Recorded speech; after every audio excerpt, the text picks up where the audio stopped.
next game on the slate is going to be the Jaguars at the Bills, coming in favored by 5. You have 45.5 point over under here in this game.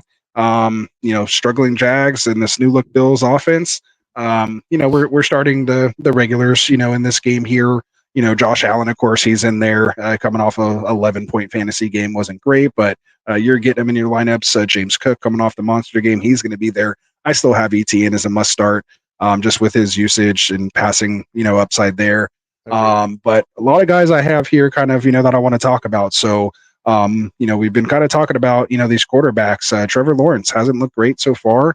I know you've had some choice things to say in our group chats. So I'd like to know, where do you have him ranked this week? I have him at quarterback 17, and I actually now, because I had Cousins at 18, I might put Cousins just a slight spot ahead of him. But I've been, for those that don't know, and obviously you're not privy to the group chat, I've been very down. I've been very down on Trevor Lawrence since preseason. I've said that this is not going to go well for him. I thought the Jaguars were trending down after trading Calvin Ridley away and bringing in Gabe Davis. I thought that was a tremendous downgrade. I have him as a sit. I don't on the road. He's not. No, I can't go there. I don't want to go there. And I'll be honest, in Superflex, I think you have to go there. But if you're one of those teams that's got 3 really good quarterbacks, if you drafted Patrick Mahomes and then punted and, somehow got Baker late and Trevor Lawrence, I'd absolutely play Baker over him. I have him well ahead of him in the rankings this week. Oh yeah. I was just trying to think of names. Shaking Bake's at 11, but yeah. I think I have him at 9, so I have to go back. I'll test you right here. So you're playing Trevor or Caleb Williams? I don't want to answer that question. Hit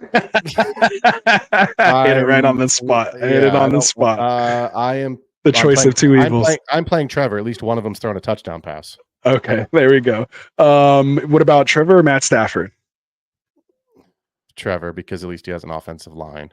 And then I know you have Brock ahead of him. You said you had Cousins ahead of him. Sam Darnold?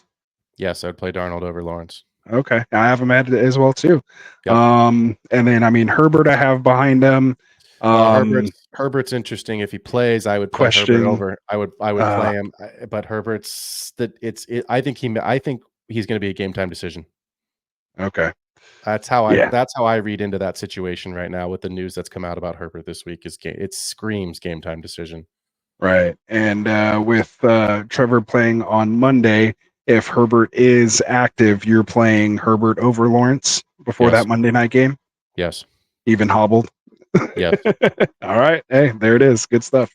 All right. So enough on T-Law. Let's get to his pass catchers. Christian Kirk, who has usually been his favorite target. No targets basically going on over there. Maybe they need to get that fixed. Kirk had a couple drops, but I'm still not quite giving up on him yet. I mean, we've seen what's happened there, so I'm a little more bullish, I think, than you are on him. But I know we both love some Brian Thomas Jr. So where do you kind of have him ranked? Do you see him as a start this week, or are you just not believing enough in Trevor to get BTJ in your lineups? I mean, I understand the appeal. I know a lot of people want to play BTJ. He had the good week 1. I mean, Buffalo's defense isn't great. We know the situation that's happened so far over the offseason with the pieces that they have lost. I'm just out this week. It's a Monday night game. You all know how Monday night games go. You're hoping and praying, I need 6 points, I need 7 points. And look, Christian Kirk got 7 targets. He's caught 2 of them. He has scored a total of 3.9 in a half PPR format. So I don't want to go there. I really don't want to go into BTJ this week just because I don't believe in Trevor on the road in Buffalo. It's just been putrid, abysmal, horrific. I mean, how many more adjectives do you know? And it's not good football right now. Yeah, it is a little tough over there. There's a couple spots where I'm finding him, to be a flex play for me. But I have him down kind of in that, wide receiver 30-ish range. I think off the top of my head, but I know there's just a couple spots where I'm like, I'll just go with the potential upside here, going up against the Bills. If they put up points, maybe it'll be a negative game script, and someone has to catch the ball, right? And why not the big play guy if maybe the Bills lax a little bit and let him get a big one. So, or if they do happen to get close, he is that kind of big red zone target as well, especially without Ingram, which it looks like most likely he's out. He's listed as questionable with that hamstring still that he got in pregame warmups last week. So Yeah, so that's kind of where I'm at. Yeah, go ahead. I want to read you my rankings really quickly. You ready? All right. BTJ, wide receiver 34. Christian Kirk, wide receiver 35. Kahlil Shakir, wide receiver 36. Oh, So that's hilarious. All in this it's like game, right? all the guys in this game are just kind of like, I had such a hard time this week in my rankings. Like, how do I separate these guys? And the truth is I have them Just as put them wide all receiver. together. Yeah, I have them as wide receiver threes, but like the bare end of wide receiver 3, which is basically how I do my rankings, is saying like, I can see way more ways that this fails for them than the ways it goes. It only goes right in the Right. case of a touchdown. That's how it goes right. Is someone's got to either Right. get incredible volume, which they're not going to get, or they've got to score. Right. See, again, I'm a little more bullish. Again, maybe it's just because of my personal shares of BTJ. I have him as 31, actually, so a little even more bullish than what I thought in my head. But I have Shakir at 36, Christian Kirk at 37, right behind. Right. So, Right. Yeah, I mean, we're so yeah, I'm right there in that kind of glob with you as well. Yeah. So yeah, there we go about Shakir. But what about Coleman? Where do you have Coleman? I mean, I know you and I were big on him coming into the season. Had a decent week 1. Of course, we got a little excited, threw him in our lineups. Got that goose egg last week. Do you think he has a bounce back week here? I think he can. I'm not starting him. The goose really upset me. I'll be honest. Yeah. It really hurt. And it wasn't just the goose. It was the one target. And I can Right. understand not scoring because James Cook monopolized all the touchdowns. Right. Because Josh Allen had a terrible week too from a fantasy perspective. And that's fine. He just didn't score because Cook did everything. And that game was so out of hand that there was no way that Coleman needed to get anything and Allen to throw the ball. But when the game was still in the balance before the concussion, one target, like, that's just me looking at the game script and going, okay, I understand it, but why wasn't there any play? Like, why weren't you involved?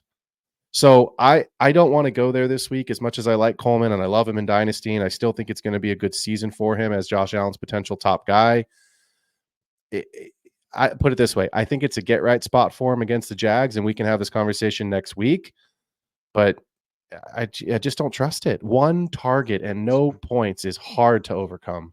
Yeah, hard to overlook for sure. That had him drop all the way down in the 40s for me. I think I have me at for about 46. Having behind guys like Lad McConkey, Odunze, Jerry Jeudy, Brandon Cooks. But I kind of have him ahead of like Tyler Lockett, Romeo Dobbs, Darnell Mooney, the aforementioned Michael Wilson.